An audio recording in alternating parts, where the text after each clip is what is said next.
Gaza വിഷയത്തിൽ US സ്വീകരിക്കുന്ന നിലവിലെ സമീപനം അങ്ങേയറ്റം ബുദ്ധിമുട്ടേറിയതാണെന്ന് UAE. പ്രസിഡന്റ് ട്രംപുമായി ചേർന്ന് പ്രശ്നപരിഹാരത്തിനുള്ള ശ്രമങ്ങൾ തുടരുകയാണെന്ന് യുഎസിലെ UAE അംബാസിഡർ വ്യക്തമാക്കി. അറബ് ലീഗും GCC കൂട്ടായ്മയും ട്രംപിന്റെ നിലപാട് തള്ളി. ദുബൈയിൽ നടക്കുന്ന ലോക ഗവൺമെന്റ് ഉച്ചകോടിയിൽ സംസാരിക്കവേ USലെ UAE അംബാസിഡർ യൂസുഫ് അൽ ഉത്തൈബയാണ് ഗസയിലെ US സമീപനത്തിൽ വിയോജിപ്പ് പ്രകടിപ്പിച്ചത്.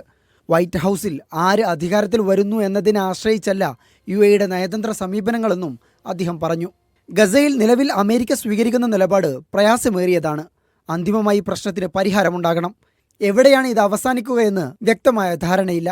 ചിലപ്പോൾ സുഹൃത്തുക്കൾ കാര്യങ്ങൾ കേൾക്കും, ചിലപ്പോൾ കേൾക്കില്ല. ചില നിലപാടുകൾ നമ്മൾ അംഗീകരിക്കും, ചിലപ്പോൾ വിയോജിക്കേണ്ട സാഹചര്യമുണ്ടാകും. ഗസയിൽ ട്രംപ് ഭരണകൂടവുമായി ചേർന്ന് പ്രശ്നപരിഹാരത്തിനുള്ള ശ്രമങ്ങൾ നടത്തിക്കൊണ്ടിരിക്കുകയാണ് യൂസുഫ് അൽ ഉത്തൈബ വ്യക്തമാക്കി. ഇസ്രായേലിനും അറബ് രാഷ്ട്രങ്ങൾക്കുമിടയിൽ ട്രംപ് പുതിയ പ്രശ്നങ്ങൾ ഉണ്ടാക്കുകയാണെന്ന് Arab League secretary general Ahmed Aboul ഗൈസ് കുറ്റപ്പെടുത്തി. പ്രദേശവാസികളെ കുടിയൊഴിപ്പിക്കാതെ തന്നെ ഗസയുടെ പുനർനിർമ്മാണം നടക്കണമെന്നും അദ്ദേഹം ആവശ്യപ്പെട്ടു. ഫലസ്തീനികളെ ഒഴിപ്പിച്ചുള്ള പരിഹാരം ഒരു തരത്തിലും അംഗീകരിക്കാനാവില്ലെന്ന് Gulf cooperations council secretary general Jasem Al ബുദൈവിയും വ്യക്തമാക്കി.